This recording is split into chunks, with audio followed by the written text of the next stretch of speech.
Musha Urivrajacharya Shuteran Shishimad is divine grace.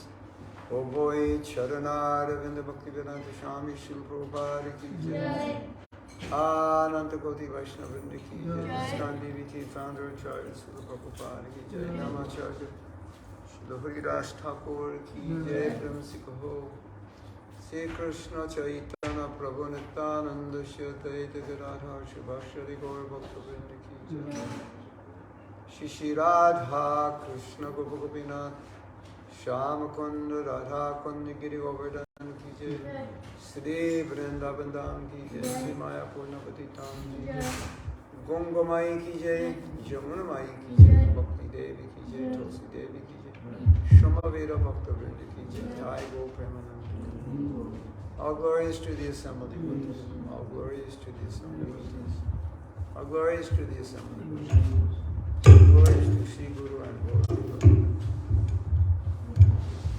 Om Namo Bhagavate Vasudevaya. Om Namo Bhagavate Vasudevaya. Om Namo Bhagavate Vasudevaya.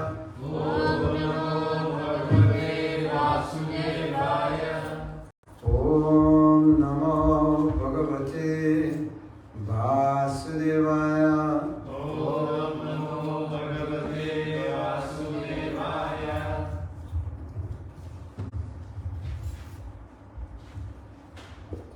Reading from Srimad Bhagavatam, first canto, first chapter, text 11.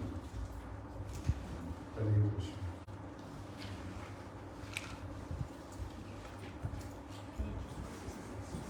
Oh, Hare, oh, Hare.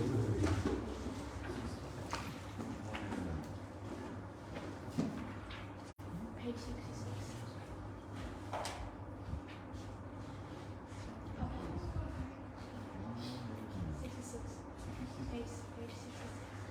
One another.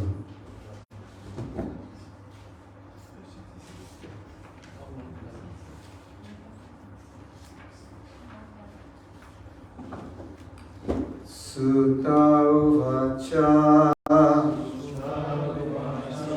anathansa upavrajya. Is that the right verse? No. Oh, that was 11. Okay, hold on. Technical difficulties will be solved momentarily. I've got it. Murini, that one, Murini. Murini, Puri Karmani. Murini, Puri Karmani. Shuttavyani Vibhagashaha. Atha sadhotrayatsaram samudritya manishaya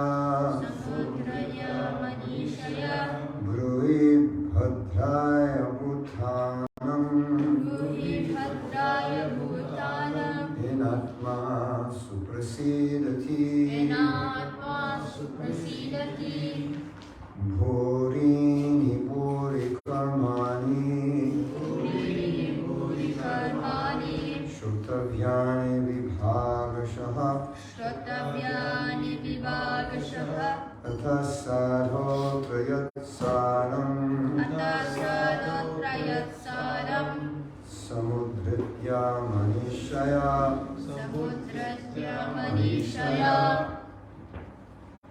Bruhi Bhadraya Bhutanam Inatma Supasidati Bhurini Bhuri Karmani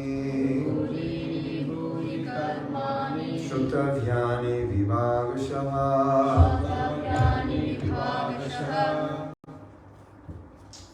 Tasadhotrayatsaram samudritya manishaya Bruri Bhadraya Bhutanam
Burini buri karmani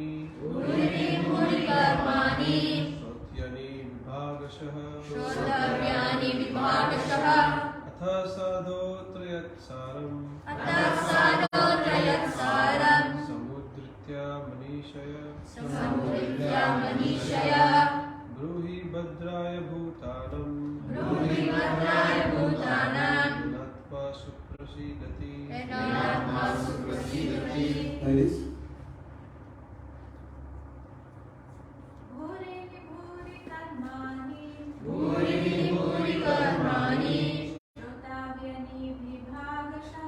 Shotavyani vibhagashah Atasadhotrayat saram Samudritya manishaya Bruhi bhadraya bhutanam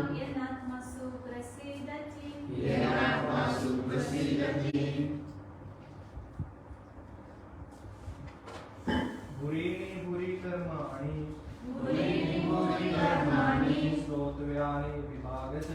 Shrotavyani vibhagashah Athe sadhotra yatsaram Samudritya manishaya Word meaning. Bhadraya bhutanam Yenatma suprasidati. Word meanings. Prabhu, can you put you have the wireless for the phone? I don't have it for the speaker, right? I'll find out what it is. We had it yesterday, because they're going to have a hard time hearing. Unless you bring it closer, or we have the wireless. We don't have one. Yeah. Let's bring it closer. Word meanings. Bhurini. Multifarious. Bhuri. Many. Karmani. Duties. Shuktavyani. To be learned. Vibhagashaha. By divisions of subject matter. Ataha.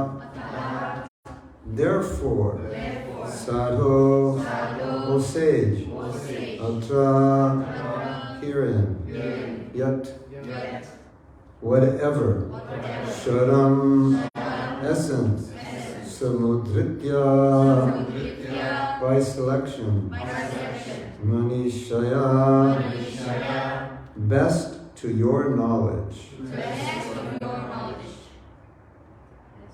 To your knowledge. Means to the best, it means to the best of your knowledge. But he was editing that. Maybe you should be an editor.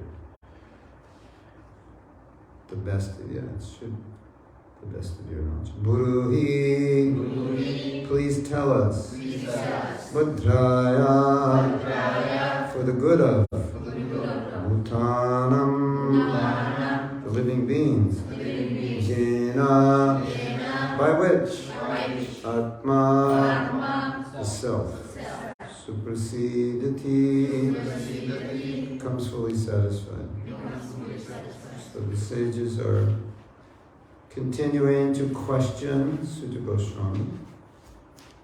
And here's their question for today, this verse.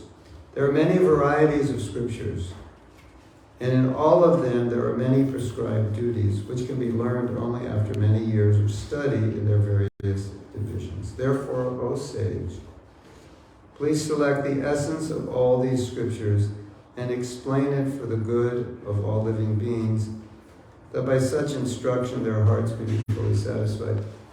So it's really a practical question. Like there's so much knowledge in the Vedas, in the Smritis, the Puranas, Itihasas, Mahabharata, Ramayana, Bhagavad Gita, Srimad Bhagavatam, Chaitanya Charitamrita. Well, there wasn't Chaitanya Charitamrita this time. But we know how vast the Vedas are, and there are contradictions within them, or there are teachings which are meant for certain people that aren't meant for other people, so it can be quite confusing. Right? You know who the supreme person in the world is? Do you know? You're going to say Krishna. Well, according to Shiva Purana, it's Lord Shiva. It's the supreme, that's what it says. But that Shiva Purana is not meant for bhaktas, it's meant for other people. Padma Purana is meant for, other Puranas are meant for those who are devotees. So, Shiva Purana, you learn about Shiva. Padma Purana, you learn about Krishna or Vishnu. So it can be confusing, even in Prabhupada's books, which are very succinct and clear. There sometimes appears to be contradictions we need to discuss. What does this mean? What does Prabhupada mean? What's this? So what to speak of taking all the Vedas? So, and it's appropriate because now it's Kali Yuga. So, some things that worked formerly don't work now because people are different. Have you noticed that? Like, it can work. It did work 5,000, 10,000, 100,000, a million years ago. It worked. But it doesn't work today because people are different. Even in the world today, what worked 50 years ago in the business world some of those things don't work today because people are so different. In the old days, you had a boss, he told everyone what to do. That was the paradigm, autocratic. It doesn't work. It doesn't work like that. Now everybody wants to be part of the decision process. It's a different world. So the old paradigm, it fails, it changes. I mean, in India, that paradigm is a little more common than in the West, but it'll change also because people are changing. So it's appropriate, not only is it bewildering with the Shastras, it's also Kali Yuga. The whole environment's different. So what is the essence of Shastra, especially for Kali Yuga? And there's so much in there. Tell us. Purport: Atma or self is distinguished from matter and material elements. It is spiritual in constitution, and thus it is never satisfied by any amount of material planning. All scriptures and spiritual instructions are meant for the satisfaction of the self or Atma. Atma.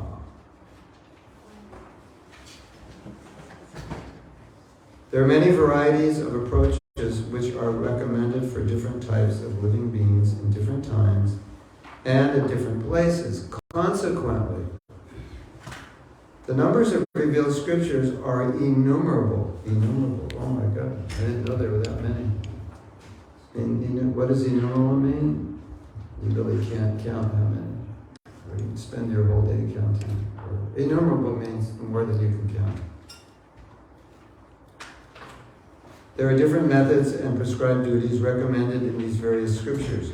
Taking into consideration the fallen condition of the people in general in this age of Kali, the sages of Naimisharanya suggested that Sri Sutta Goswami relate the essence of all such scriptures, because in this age it is not possible for the fallen souls to understand and undergo all the lessons of all these various scriptures in a Varna and Ashram system. So this purport is going to be interesting because we know Prabhupada wanted to establish Varna Ashram. He mentioned that in his later 76 and 77, and in his purport whenever it was written in the late 50s or 60s, he's going to say it's impossible to establish Varna Ashram. Just warning you. Be prepared for it. Don't freak out. The Varna and Ashram society was considered to be the best institution for lifting the human being to the spiritual platform. But due to Kali Yuga, it is not possible to execute the rules and regulations of these institutions, nor is it possible for the people in general to completely sever relations with their families as the Varnashram institution prescribes. The whole atmosphere is surcharged with opposition, and considering this, one can see that spiritual emancipation for the common man in this age is very difficult. The reason the sages presented this matter to Sutta Goswami is explained in the following verses. So what Prabhupada's saying is, they're saying, can Varna ashram happen in Kali Yuga? Because are these duties applicable? Things have changed. So one of the things that comes out of this verse is it's a very interesting topic. It's a bit sociological, but if you were to do a sociological study, maybe not sociological, but if you were to do, I don't know what you call it, sociological, historical, psychological, all of that, if you do a study of how ISKCON evolved and the plans that Prabhupada had for it, you would see that often the plans were changing. And changing in a way that it seemed like the philosophy was changing. Like, we can't do Varnashram. It's not possible. I thought our philosophy was Varnashram. And then later Prabhupada says, we must do Varnashram because so many Vaishnavas are falling short. They're not able to follow all the principles we need to broaden the scope. Of course, originally, Prabhupada wanted to do Varnashram to engage the whole world. But even before that, it was like, just chant Hare Krishna. You can't, as his purport says, you can't really do it. It's too fallen of an age. So, I think it's important for us to understand that Prabhupada was doing things and looking at how it was working and then adapting. Because sometimes we'll say, well, Prabhupada said this, but then you might say, but it doesn't work. We tried it. Nobody said it. But Prabhupada wasn't like that. He would try it, and if it didn't work, he'd say, okay, he would change it. Because Prabhupada was attached to people becoming Krishna conscious. He wasn't attached to a rule or regulation. I was just reading something yesterday, a story,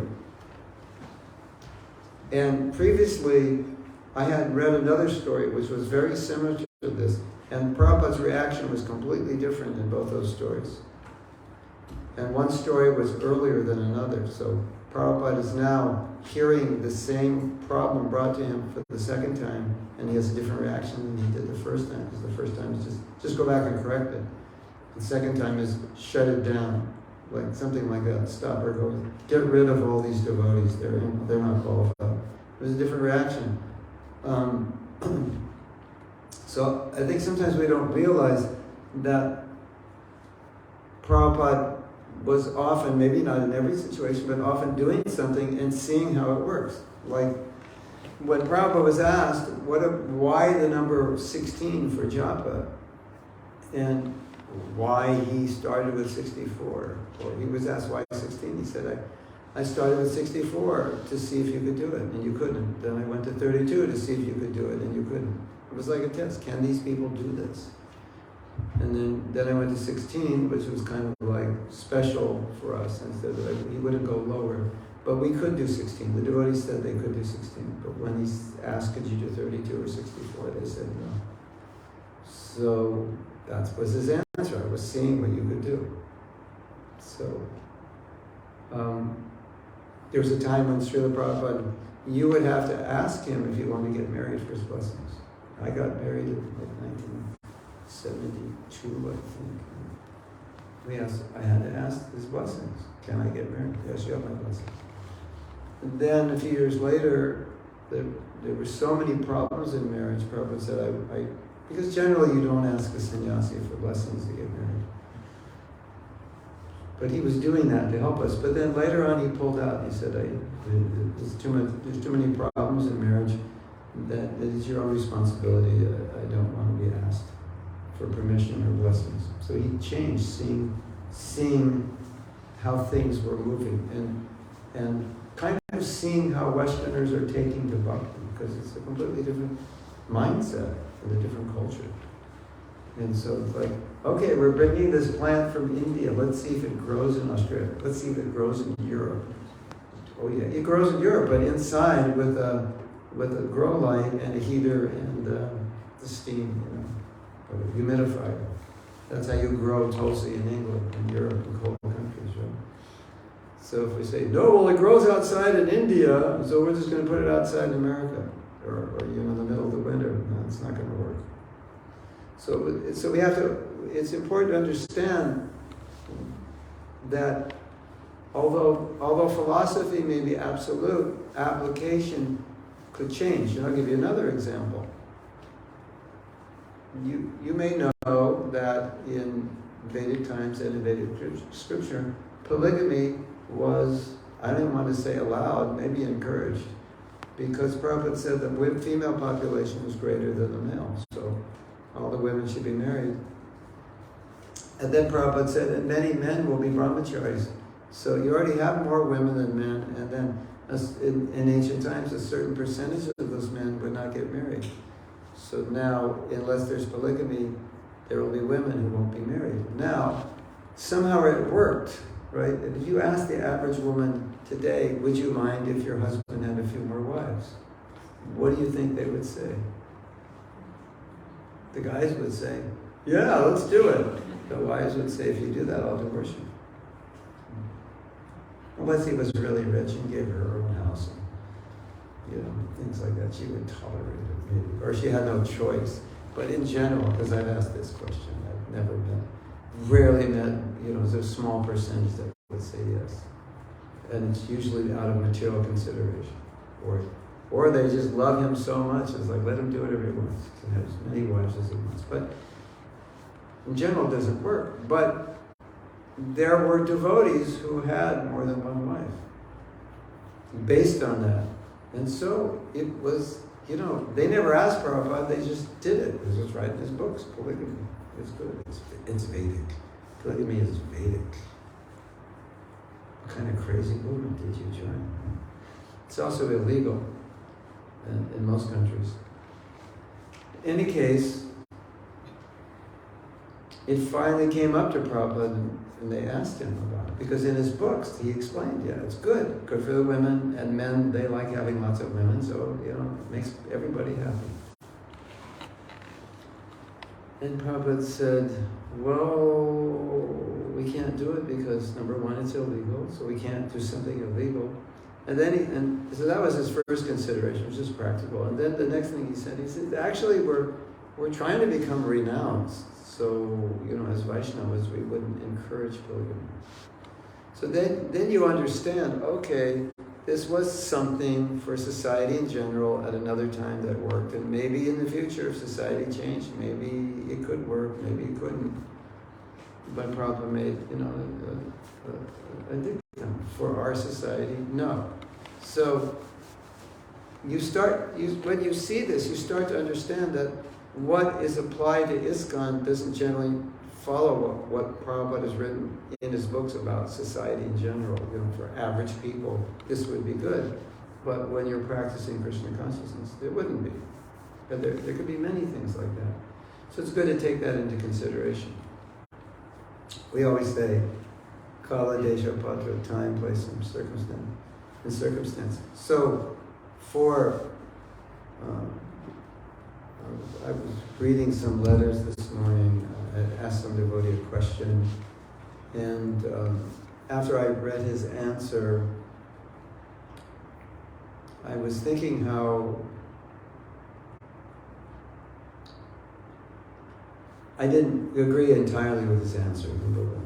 Well, his answer was funny because he was kind of, what was he doing? He was saying, don't do this, but he was doing that, but he didn't think he was. I thought, that was kind of funny. He said, we shouldn't do this. I think, but you're doing that. But in his mind, he's not. Like, okay. Anyway, so he had an opinion about something which is right or wrong. And we all have opinions about things, and even when it comes to Shastra, sometimes there's discussions. You may think this is right or wrong. And one thing that always comes up, one way, if you're trying to determine what is the best course of action, we see with Prabhupada that often it was just, is this going to help spread Krishna consciousness movement in general, is it going to help an individual devotee? And so sometimes Prabhupada would say things which were completely opposed to what he had written in his books, and everyone was shocked. Like, how did Prabhupada say that? There's a famous story, maybe you've heard it, about a devotee who wrote Prabhupada to tell Prabhupada he's divorcing his wife and he's going to remarry. And Prabhupada said, okay. And Sri Kirti said, why did you say okay? Prabhupada gave such an interesting answer. Who knows the answer? Raise your hand. This is such an interesting answer. Prabhupada said, I could understand from his letter, he wasn't asking if he can do it, he's telling me he's going to do it. If I tell him not to do it, I know he's going to do it, and then he would be creating the offense of disobeying my orders, so I can't tell him not to do it because I want to protect him, his spiritual life. So Prabhupada was willing to allow him to do something which normally he would not allow or suggest, or it's just kind of, okay, do whatever you want, but I'm not, it's just not the right thing kind of thing. But there are other stories like this, where it's just like, why did you say that, Prabhupada? Because it would help the devotee. At one time, a devotee, I think wrote Prabhupada that he was smoking something, or smoking pot or cigarettes. And Prabhupada spoke to I believe he either told his secretary to write him, or Prabhupada got on the phone and told him, if you don't stop smoking, I will reject you as my disciple. And the devotee was, was in the room with Prabhupada, heard that, and he was confused. He said, Prabhupada, would you actually reject him? Prabhupada said no. But I just had to tell him that, to get him to stop. So, what's on Prabhupada's mind? What will help the devotee? If I say you can get married, that'll help you, okay, I'll say it. And in the meantime, you could see the criticism Prabhupada's getting from his godbrothers. Look what the Swami's doing. He's polluting things, he's compromising, he's marrying people. What to speak of, like so many sannyasis who got married, that's like, okay, traditionally, like once you get married, it's like you are persona non grata. Don't show your face around here, you gave up sannyas. You are a vatansi, you've eaten your vomit, you are a disgrace to the Hare Krishna movement, you're a disgrace to the Vedic culture, etc. And when these sannyasis would come back as grihastas, Prabhupada would say, so you want to take up your service again? It's like, unheard of. Why? Because they were his disciples and he wanted them to advance. So it's okay, do it as a grihasta. And then he even enshrined that in the Bhagavatam, saying if you can't do it in one ashram, do it in another. Because Prabhupada was always thinking how to move people forward. That was the criteria. And that's why if we're discussing Siddhanta or anything and we don't have that, at least somewhere in the equation, we could misunderstand. So Prabhupada was fluid. Fluid meaning he could adapt, could adjust quite easily. Obviously, you're not going to compromise eternal principles and Siddhanta, but many things he could adjust, which he didn't see as a problem, because it would further the spreading of Krishna consciousness. So in this question, I was kind of seeing that same idea, like it's Kali Yuga, so like, what's up? What's up, Sutta? Yo, Sutta, what's up? It's Kali Yuga. Like, how do we do it now? It's kind of like that, So the sages are like, they're in that mode. They know it's a different age. People think differently. It doesn't work. So, it's interesting if you're, in India 50 years ago, like when I was a devotee, or even in our movement 50 years ago, society was different. There's a lot of things that worked then that don't exactly work so well now. And I'm looking back and saying, how did it work then? Why doesn't it work now? Because people think differently. I could also say because when we didn't think, that's also why it worked. Because we were like, whatever. do something crazy. We weren't thinking clearly all the time. But, we'll say, we did, when Prabhupada was here, we did this and that. And you'll say, yeah, but you were different. Things were different. And it's true. We were from a different generation. Things were different. And so some things were just easier to do that nowadays, if you ask people to do, they're like, well, but, that's not fair, and, and equal rights this and that, and, and I'm not saying that's wrong, I'm just saying that we weren't confronting that. Do you know, well maybe you know, because most of you are from India, that when Prabhupada came to America, there were many things that were amazing for him to see. And you know what one of them was? That women were driving cars. That was amazing for Prabhupada. Because he came in 65, and I guess apparently that was, even hardly any men drove cars in India, right? Because you had your chauffeur, or whatever you would call him. So when Prabhupada came to America, he saw that basically men and women were kind of the same, and at least that they were educated and treated kind of in an equal way. So, in his books, he made this distinction, role models, men, this is the male model, this is the female. But when it came practically, he saw, well, in the Western culture, it's not really like that, so the women can do book distribution, the women can do so many services. It's like, okay, let's do that. And he got criticized for that by those who were traditional. No, these are traditional roles, you don't break them. And Prabhupada's looking at this and saying, I cannot enforce strict roles of male-female because it's not part of this society, it won't work. I mean, we had Brahmachari ashram, we had Brahmacharini ashram, it's not like they mixed. We did hang around with men and women, didn't hang around. But when Prabhupada first came, like for example, I have a disciple who's in his 60s, and so maybe some of you had this experience if you're older. He was in university maybe 3-4 years, and he said it was just one class, one classroom. I mean, it was the same students who were going through this, like all day together. He said in those 4 years he never spoke to a woman. It was just taboo, it wasn't allowed. Right? Did you have any experience like that growing up? It was not part of the culture.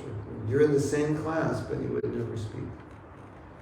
So Prabhupada came to America, it was the complete opposite. And he was like, oh, I saw the men and women, they intermingle, like that it wasn't happening. If you go back far enough in India, if we go back 150 years, all you ladies would be behind a curtain because we don't want to see you. Because we need to keep you separate, because we maintain our separation for our own stability and sanity and purity, and it's just the way it was. And it was normal. It was like no one had a problem with that. What if today I came here and said, I'm not going to give class unless the women are behind a curtain? You probably wouldn't invite me back, would you? Would you think that's weird? But in 1920 or whenever, 1890, it was like, you would think it's weird that you weren't behind a curtain, right? How could they not put us behind a curtain? And the Maharaj is looking right at us. I feel embarrassed. He's looking at me. That's probably how you feel. And you take a 20-year-old Australian girl and put her behind a curtain. What do you think is going to happen? So that's what Prabhupada saw. He saw, oh, it's much different here in America. The men and women are intermingling. We can't do it exactly like we do in India. And the interesting point, this is so interesting. The interesting point is, this was such an important point for Prabhupada that he wrote about it numerous times in his books. Because he was being criticized for this. And he wanted to establish the tattva about this. And what was his tattva? What works in India does not necessarily work. Well, no. What works in one country may not work in another country. It's right there in his books. And so we adjusted to what was best in America, and we were criticized by people who can show nothing for their preaching, but we've done amazing preaching work by adopting this principle. So again, this is what I was saying, two things. How does it spread Krishna consciousness? And how does it help the individual? That was Prabhupada's main concern. I'll give you another example. This is the opposite, going where Prabhupada's becoming more strict. So there was a preaching program in America, they called it the Road Show. I wasn't part of it, but it was like a festival program. It was very, very successful. Lots of devotees were on it. And they produced a beautiful show. Drama, music. But their sadhana was not good. And because the men and women were in place together, there was too close association. And so it was reported to Prabhupada that the men and women are associating this way. This is the morning program. And although it was a successful program, quite successful as far as I understand, he shut the whole thing down. He said, stop it. Because it's hindering the advancement of the devotees. So Prabhupada put the advancement of devotees first. Because it was a good preaching program. So by what we're saying is, as a good preaching program, he would support it. Because it was harmful for the devotees. Their own spiritual advancement, he shut the whole thing down. Isn't that interesting? It is.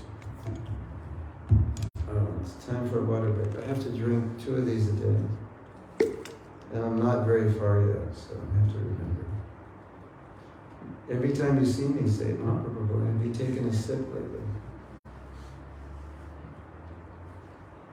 Yesterday morning I was down to here, but it was too much to drink in the morning. It's full of minerals. I realized I can't drink so much at one time.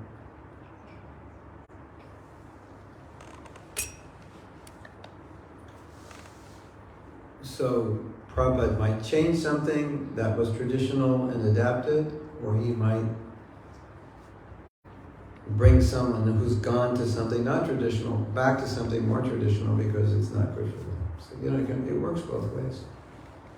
So it's not like we can make an assumption, well, here's a principle, it's traditional, it should be good. Yeah, generally that's a good assumption, but not always. Sometimes it's just the opposite. Nobody can follow it and do it. We had, there's really something interesting, I don't know if you know this, but when Prabhupada established the Gurukula, he was so into it. He said, this is what the young students need to be trained properly. And so he wanted to take this traditional idea of ashram, and young boys going into the ashram at an early age. Because that worked in India. That was the system forever in India, right? Gurukul. And the British came and destroyed it. That's how they destroyed, from what I was told, that's how the British destroyed Indian culture, because that's where the boys were being trained. So if we destroy this, we'll destroy their culture. That's where they learn their culture. So apparently it was working. It was working for forever, I guess, that Gurukul system. The system is at the age of 5, the boy goes to live in the ashram of the Guru. And the ashram of the Guru is the Guru's Grihastha. Did you know that traditionally sannyasis were not gurus because they're always traveling, so they couldn't actually train anybody? It was the Grihasthas who lived in one place. So the Grihastha couple in the ashram, they did the training. They had the school. The sannyasis couldn't do that. In Gaudiya Vaishnavism, it changed. So the sannyasis were like, now we're free, we can preach. But anyway, so Prabhupada really wanted to do this. This was like a big thing for him. He just didn't want to see the kids being educated wrongly in public schools and not being trained as Vaishnavas, especially the boys. But, and I don't know if you know this, it's interesting, Prabhupada said, the Gurukula experiment. So Prabhupada used the word experiment. What does that mean? We're trying this in the Western world. It's worked in India forever. We're trying it in the Western world, which means Prabhupada had some doubt. Will this work? Because he used that word experiment. Will this work for the Western world? If a boy goes at 5 years old to a school, will it work? Are there qualified teachers? Do we have ashram? Can we create the same environment and get the same result? He had it was a question. So, did I say something wrong? The gods turned the mic off. But, Hare Krishna. You never know, you know. If that one doesn't work, I guess classes. One. You know how you know if a microphone is good or if it's cheap? By the weight. How much did they cost? Do you remember? We got it with the facility. The whole We stuff. came with the facility. They're heavy. If you get a cheap one, it's very light. These are expensive. Krishna. It's because the batteries and the big batteries. Oh, the batteries are heavy. That's right. If I take the battery, but even Very light. the cheap Chinese, the very cheap Chinese ones that you get like 10 for $1, you know, wireless mics, they're light. I have some of those. They're good as long as they work, but these should last longer. Yeah. So but my point is that, Prabhupada was very aware that he was taking a culture from India, and which he liked very much, and he wanted to import, but he made adjustments so that it would work in the West, and so that even he had doubts about the Gurukul, how it would work, if it could work. And it's interesting. Interesting principle. So that's basically what the sages are saying, what's going to work in Kali Yuga. Like now that Kali Yuga is here, we've got all these shastras, what's going to work. Of course, we know Harinam, Harinam, Harinam, Kala Dosha Nidhi. We know it's Harinam, but we have a big society, it's social, there's so many considerations. So these are discussions that have been going on in ISKCON for quite some time about establishment of the idea of establishing Varnashram is establishing a culture. Like, what is our culture distinct from the culture that we live in? How can we develop a culture that supports our spiritual life? Because materialistic culture is not a good support system for spiritual life. It's a good support system for getting ahead materially. It's all there, and the natural impetus is there to achieve more and more. But how do we create a culture in which everyone is happy and enthused and bhakti? So I will end here. And if there's any questions or discussions, comments, please. Yes. Hare Krishna.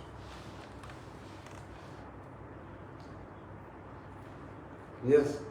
Hare Krishna. My question is quite a sensitive topic, so I hope I can articulate it. Turn off Facebook. Okay, we'll hear the question first. And then we'll decide. So you can.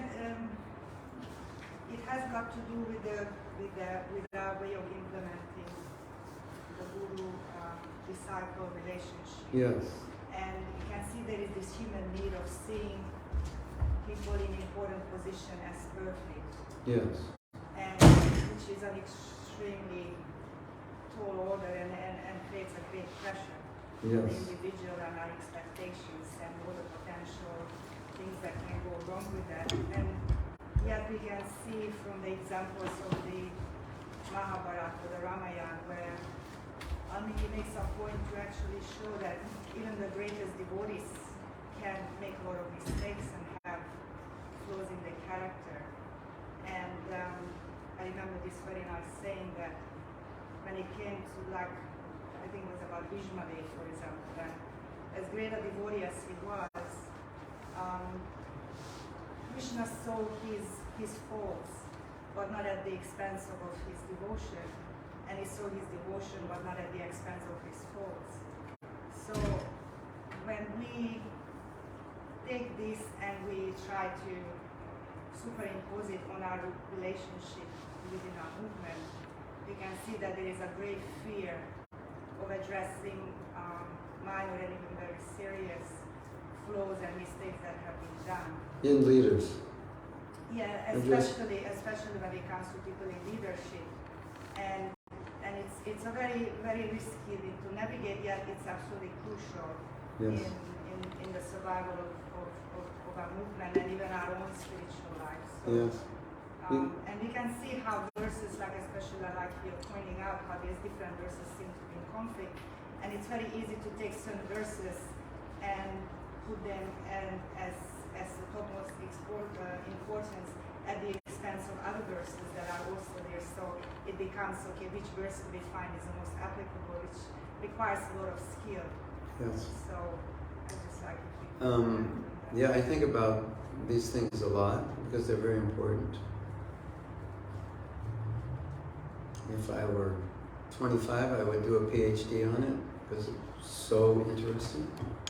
I'll tell you about the letter I read this morning. Okay, I have to say something funny. This microphone probably cost about $300 and this mic stand probably cost $20. So a good mic stand probably will cost you like $120. So you might want to get a mic stand equivalent to the quality of the microphone. This thing is like, yeah, it probably costs $17.99, right? On Amazon from China, yeah. It's good for the, yeah, it's good. It's not good for a temple. It's good for maybe like you in your room or something. You don't use it that much. An interesting conversation. There is a devotee whose spiritual master told him something that caused him to contemplate suicide.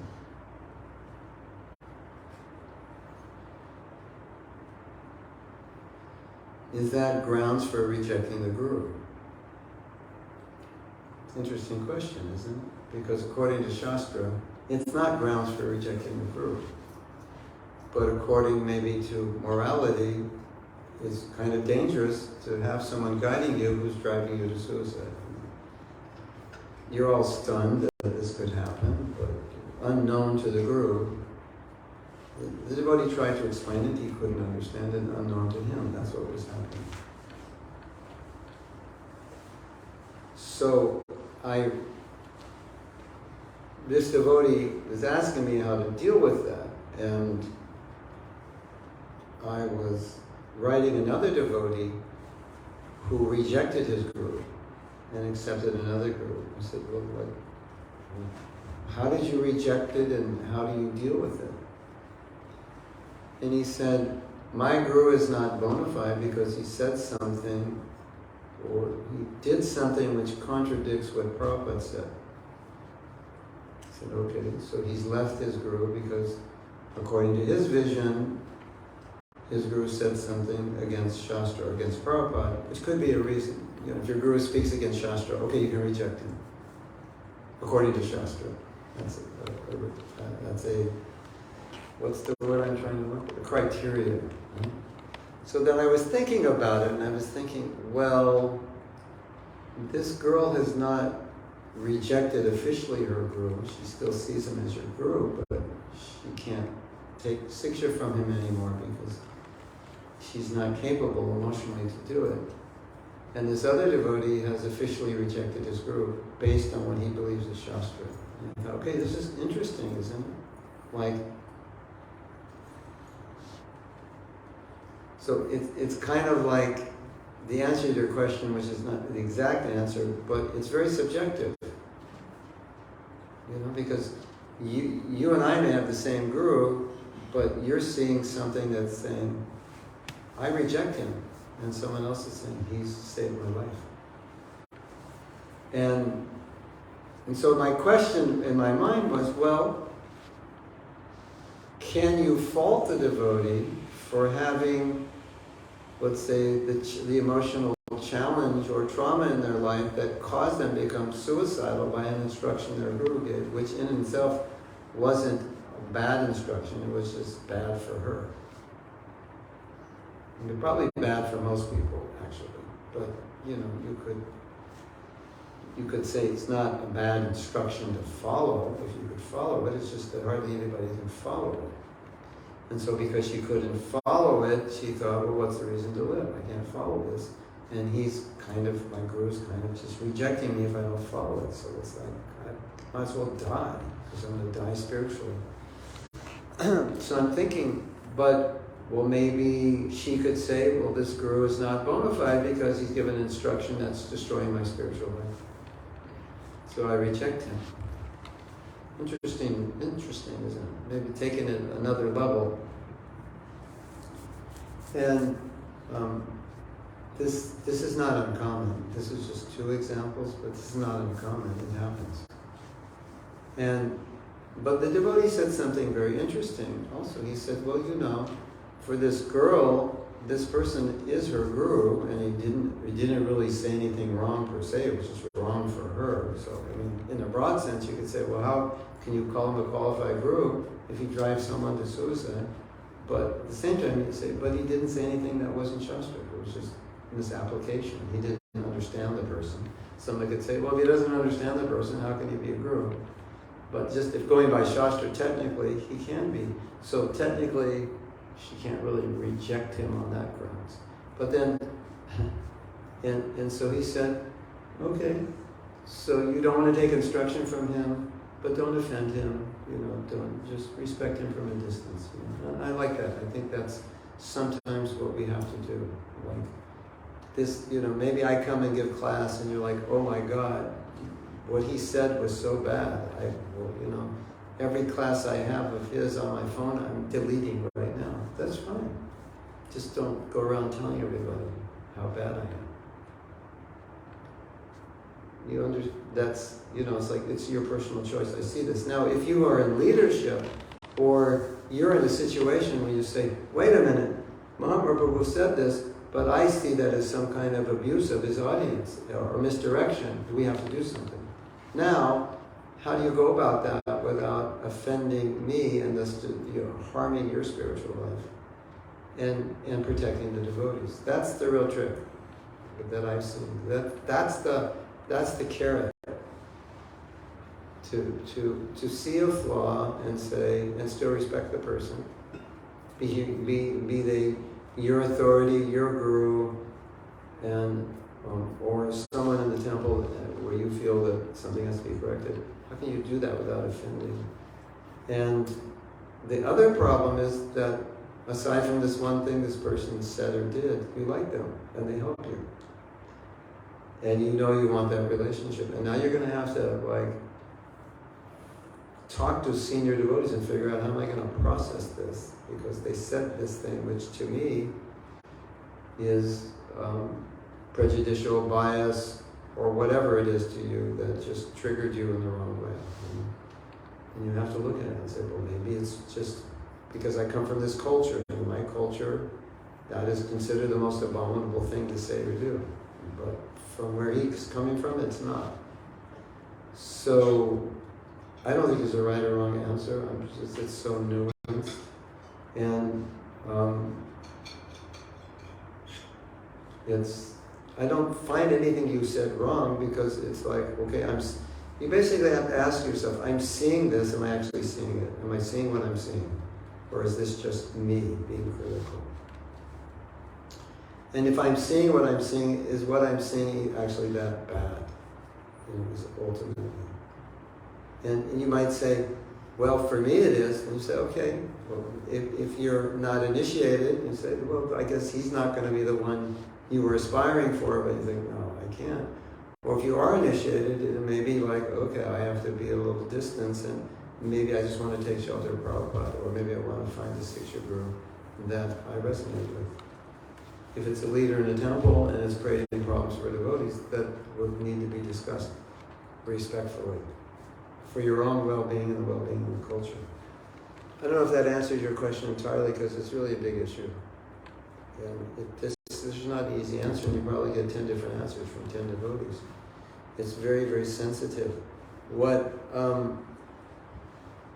Another thing I want to say is that Eastern culture is much different in how they deal with these things than Western culture. Eastern culture respects gurus, elders, so they very easily overlook the flaws because they're basically seeing this as a respectable person, and that's kind of the paradigm is respecting. The Western mentality is if the person does not fit the role that they're in, of their position, then we won't respect them. They need to be qualified for that position. Right? And that's why in India you have this problem of so many bogus gurus, because he's a guru, so he's respected. You know, get my turban, grow my beard, you know, get my cool chadar, and you know, get a Madison Avenue advertising company. I could rock India. It was just give me, you know, like a good few $100,000, and you know, give me a year, and I'll be the next. I'll put Jaggi Vasudev Sadhguru, I'll put him out of business. I'll topple him, right? And people will respect me. And I'll say, you know, what's your guru lineage? I say, I don't have one. Have you read Bhagavad Gita? No, I never read it. It doesn't matter. I can be accused of raping women, abusing children. It doesn't matter. He's guru.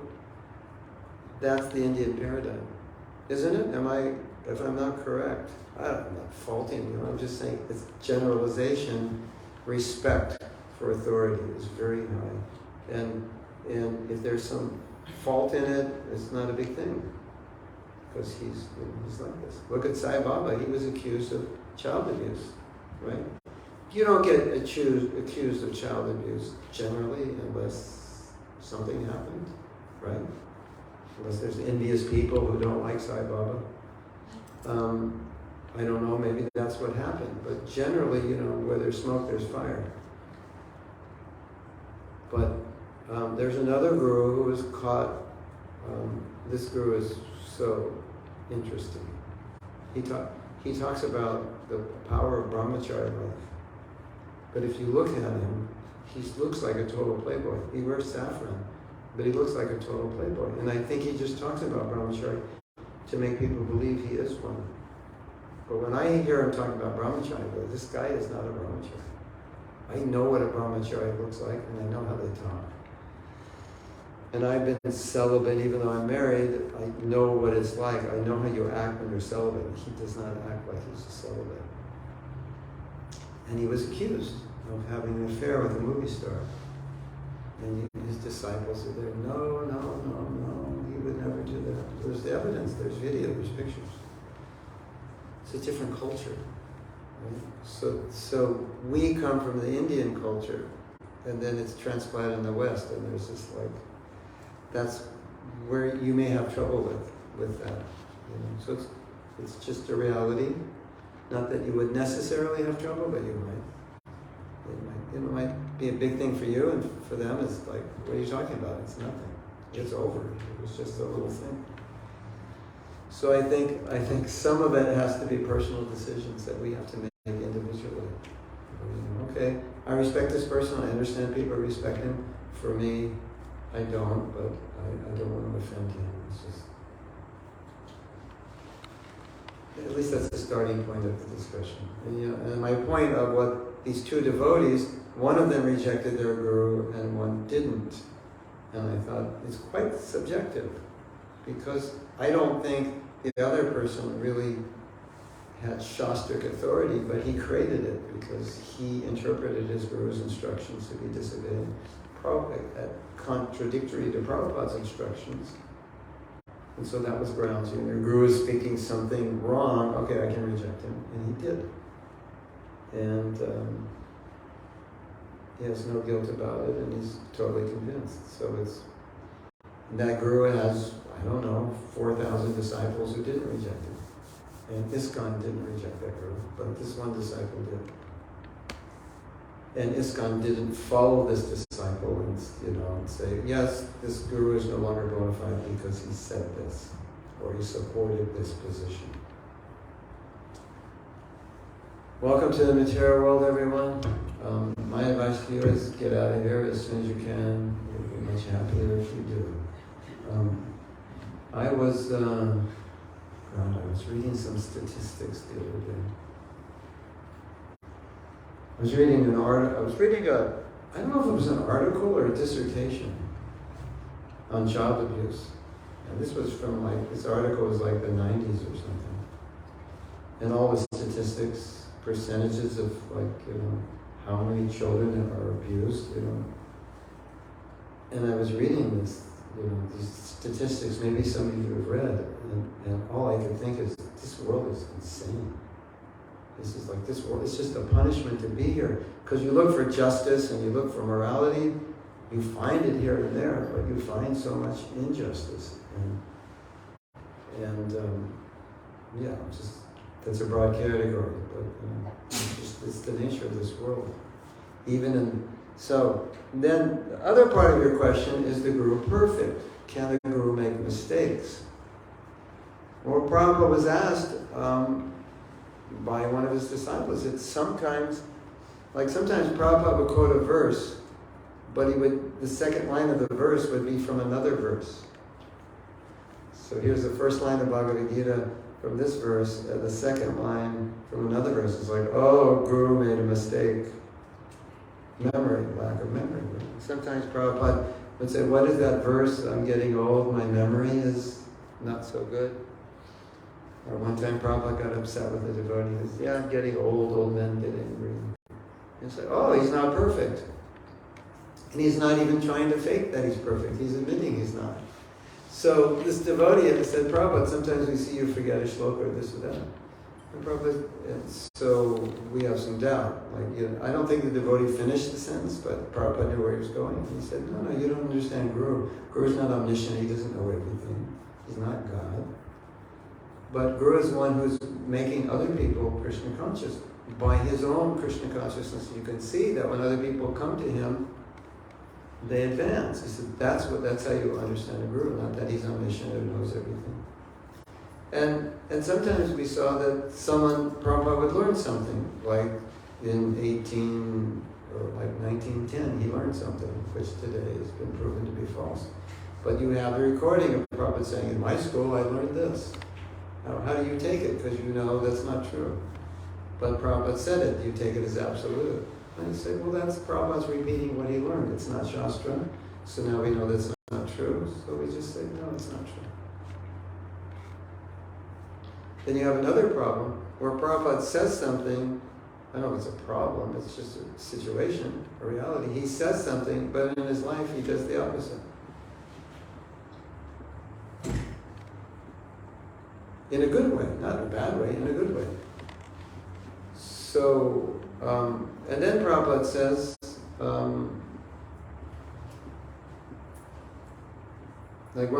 time Prabhupada said, here's a good one. 1975. Put yourself you're in Mayapur in 1975. At that time I was 25 years old. Been a devotee 5 years. You're in Mayapur. Every morning Prabhupada goes on a morning walk. And then when he comes back, we're all there to greet him. He comes because obviously you want to see him. Just to see Prabhupada is amazing. So he goes out in the morning walk, you're there. He comes back, you wait for him. Then he goes up in the temple, or he goes up to his room. And then the devotees are on the morning walk. They're all kind enough to tell you what Prabhupada said. What do you say? What do you say? And they start telling you because you want to hear everything that Prabhupada said. We didn't have Chaitanya Charitamrita. We didn't. Well, maybe it was just coming out. We had, 5 volumes of Bhagavatam. So, everything Prabhupada said was kind of new to us. So we always wanted to hear everything. So they dropped the bomb. Prabhupada said there's going to be World War III. That was 1975. You probably noticed, did you notice there wasn't World War III? Have you noticed? There was no World War III. You noticed that. I also noticed that. So now, what does that mean? Prabhupada made a mistake. Right? Is that what it means? You could say that. Yeah. He made a prediction. It didn't happen. And so Prabhupada was later asked, he said, Prabhupada, you predicted there was a world war, but it didn't happen. Prabhupada said, Krishna changed his mind. He said, by our Sankirtan activity, the atmosphere changed and it prevented the world war. So now we're on the verge of a possible World War III. Better step up the Harinam, the book distribution, the spreading of Krishna consciousness. So And sometimes Prabhupada would say something which was just like he was analyzing. Like he said, there will be nuclear war. He said, look at America has so many nuclear warheads, Russia has, other countries have, Pakistan has some. I mean, it's like big tough guys going to the gym and never fighting just to show their muscles. If you're going to fight me, you're going to lose. My muscles are bigger than yours. So, I got so many nuclear weapons, yeah. So what's your defense against a country who has nuclear weapons? Get nuclear weapons. So I can say, I have them too. You shoot yours, I shoot mine. So Prabhupada, in his analysis, and it was just like his own political opinion, he's not like in Bhagavatam, he's saying this, it was just, they're stockpiling nuclear weapons. They have to be used. They're not just going to sit there. They will be used. Okay, is that right or wrong? Makes sense? Will it happen? We don't know. And so, will we lose faith in Prabhupada if nuclear weapons are never used? I don't think so. It was like logical, a political opinion. So, and he never said, you all have to believe this, otherwise you're going to hell for disrespecting your guru. It wasn't like that. So you kind of have to, be able to swing in those different areas and remain respectful and understand, but what is the job of the guru and what isn't? And the limitations, like I'll give you another example. There's one devotee who had written me and had a really, really difficult childhood. And I don't want to say what happened, but it was really bad. And so she was getting instructions from her guru to do something, which was the worst possible thing anybody could tell her to do based on her childhood. But he had no idea. He was just preaching, he was just telling her, according to Shastra, this, and this. And it turned out to be disastrous for her. And she couldn't recover from the traumas because their trauma therapists are saying this and he's saying that, which was exactly opposite of what they're saying. Or treating her the opposite way. They're saying you need to be around people to treat you this way. He doesn't know. And so she had to come to, it was hard for her, but it took a while. She had to come to realize, yeah, he doesn't know about this. So I want to follow these instructions, but they're all bad. They're like all the worst instructions. And she knew that, but it was so hard to come to that position because he's your guru. You don't want to say, I can't follow his instruction, it's all wrong and bad. But there's some common sense that has to come and some self-preservation. And all respect to my guru, but he just doesn't understand my situation. He's a sannyasi, I'm a woman, I've been through something he's never been through. I'll tell you another story. This is from a godbrother of mine. When this godbrother, I think he was driving Prabhupada, he was having conversation, and at that time his daughter was 3 years old. And Prabhupada said, have you put your daughter in Gurukula? She's 3 years old, girl. Have you put your daughter in Gurukula? And so when that devotee heard that, he just thought, that's ridiculous. But he didn't say that to Prabhupada. He said, no, Prabhupada, no, she's not in Gurukula. Prabhupada said, oh, But so you have to, as a disciple, have some discrimination. Like Prabhupada said, put all the kids in Gurukul at 5, and now the girl's 3. Like, well, maybe that's not the best thing at 3. Maybe it's not the best thing at 5, or 10, or 15, or 20. And Prabhupada would be okay with it. I think the problem is when you have a guru who's enforcing, pushing something that is destructive for you or your family. That's a bigger problem because it's harder to avoid that. And at that time you might have to make bolder decisions like I have to tell him that I cannot do this and work that out. And if it can't work out, then just from a distance, respect and find siksha elsewhere. But these are the realities of life. It's called yoga. And I deal with this practically every week with different devotees. There's just realities. And if we run away from these realities, they don't get solved, and just, no, well, Shastra says this, and you should just surrender that. Yeah, that sounds nice, but it's not always possible, because it doesn't always produce the proper result. So, Hare Krishna. More could be said, but Can I quickly share a couple of things in answer to a question? yes, yes. I recently had personally 2 experiences. One was when someone asked me a question and I just answered just generally according to what should be done, without realizing that that person is going through some difficulty. And luckily, before it backfired, that devotee came to me, we had a nice conversation, and then we came out with a nice solution. So, I think communication is a very important key, and many times when we join ISKCON, we are not trained in that proper communication with proper authorities or proper people, proper channels. May I say that? Well, let me comment on that. Number one, you listened to him, and you came to understand his situation. Now, someone else could say, my instruction is good, I don't want to listen to you, I've given you the instruction. If you don't want to do it, that's your problem. So we've heard that side also. So you're exhibiting the proper quality of listening so you understand their mentality. So that, so I totally agree with you, but that other side does happen sometimes. And that's a huge problem. Yes? And the second part is something very serious that happened in someone very senior. And I was thinking for quite some time as to whether should I bring this up or not. And then I spoke to someone who I also take Shiksha from. Even for that person it was quite sensitive. Yes. So that person had to speak to someone senior to him. And ultimately proper communication happened and sort of things were sorted out, explanations were given. Good, and good. Everything was understood. Okay, this is the reasoning. Yeah. And coming back to your point, main thing is that I said this, Jen Austen, she says one thing very important. She says, when we see one good quality in someone, we automatically attribute all the other good qualities in that person. So if someone is giving a good class or someone is giving a good kid, now we always think it's an advanced devotee, is a mature business person, is a very honest person, but that doesn't happen all the time.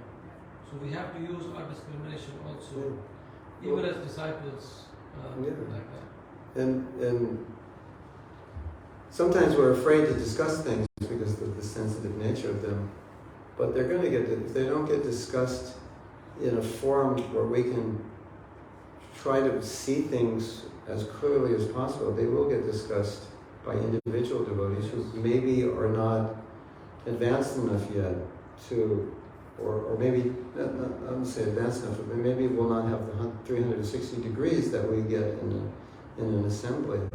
And so, where you're going to hear about it, you'll hear about it anyway.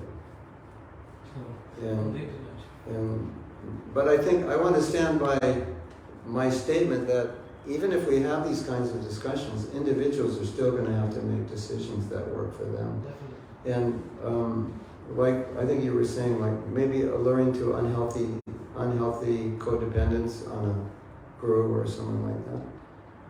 That's a problem also, because you can allow someone to think for you, and then 10 years later you'll beat yourself up for doing that if it didn't work.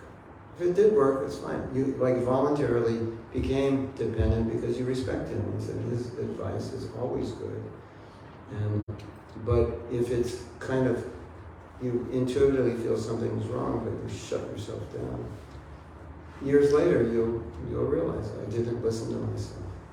So it's got to be healthy. And like Saki Roy is saying, if there's communication channels open where this can be discussed among seniors or gurus and disciples, usually you can resolve things. But once it's not, if you can't discuss it, and some people can't discuss, it's just like, I'm the leader, you're the follower. That's the end of the story. So if you know that doesn't work for you, then you know I can't work in that environment, whether it's with a leader or a husband or a wife or a guru or a teacher or anything. So you have to know that about yourself, that this is not going to be healthy for me. Other people may be like, just tell me what to do. No, you should think for yourself. No, I just want to be told. Okay. That works for them. Fine. Hare Krishna. Okay, in the interest of Mahaprasada Govinde, I think we should stop class here. Thank you very much. Srila Prabhupada ki jai, Go Premanandi, Hari Hari Bo. Praise Mahatma Prabhu ki Jai. Sri Gauranitai ki jai.